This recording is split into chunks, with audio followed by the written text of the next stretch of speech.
Hi students, as we are starting to move into solving word problems with our two-step equations, it's important first of all to understand and review the UPCC problem solving process. So I attached a copy of this to your lesson for today, and I highly encourage you to print that out if possible. If you are a face-to-face student, you can come and see me for a copy of this. Otherwise, you're going to have to handwrite this information into your notes. These are the steps that you're going to be required to use for solving two-step equations within a word problem. Please pay particular attention to the word problem breakdown. So we are going to be underlining the question that is being asked in the problem. We are going to be highlighting clue words that indicate to us what operation we're going to be using. Are we going to be adding, subtracting, multiplying, dividing? So sometimes in word problems there are clues that will indicate what operation we're going to use. Any numbers in the problem are going to be circled.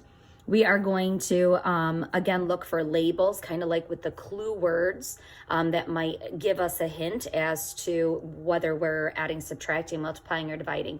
And then sometimes in story problems, they give us some distracting information. So we're just going to cross that right out when that happens. I am going to be color coding as we move through these word problems. So you'll see me underlining all the questions in blue, highlighting all the clue words in yellow, circling the numbers in green. So that's just for me to stay consistent. So I encourage you to color code as well, because it really helps make that problem stand out a little bit more, that important information. So I highly encourage that you color code as well. If you're not going to color code, you at least need to be marking up your word problem following this box here. So to review the understand, plan, carry out, and check process. So when we understand, there's actually work that needs to be done before you jump right in and start solving the problem. So you first need to assess, what do you already know? What are we being given in this problem? What do we not need to know? So those would be those distractors that we want to cross off. And what do we want to find out? That'd be the question that we're going to underline. What are we being asked to find, or what are we being asked to do? At the same time, you can cross off any names and you can replace them with I. Make the problem relevant to yourself and to your life. Don't get hung up on names, that kind of pull you away from the problem, because those might be distractors as well. Make the problem relevant for yourself. Okay, so if it's, for example, for me, if it's a problem about football, for example, I don't really have a lot of experience with football, so I might change it and make it a little more relevant. For myself, I might make it maybe about soccer instead of football because my boys play soccer. Okay, so you can kind of change some parts of the problem, not the important things, not the numbers and not the operations and not the question, but you can kind of change some of the content to make it more relevant for yourself. And that might help you to understand the problem a little bit better. So next comes your plan. So you are going to determine your strategy. So how are you going to solve the problem? So in this case, in this unit, we're going to be solving an equation. We're going to be setting up a two-step equation, and we are going to solve that equation. So for all of these problems in this unit, our plan is going to look the same. It's going to be the same setup. Then we carry out that plan. This is where you are going to be showing all of those steps. Writing the equation out, setting your variable equal to whatever is missing in the problem. You're going to be showing how you're undoing your operations. You're going to show your solution. You're going to write your answer in a complete sentence.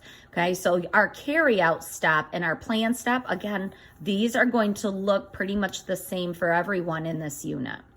And then finally, your check step. When you find that solution, you are not done. You need to plug that solution back into the equation to check. We've already been practicing with that. In addition, though, because these are real world problems, you also need to ask yourself, first of all, did you answer the question that was asked? So go back to that underlined question. Did you answer that question? Is your answer labeled correctly? So in this case, it's not just going to be, say, m equals 5. What does 5 represent in the problem? So you might say, Sally bought 5 magazines.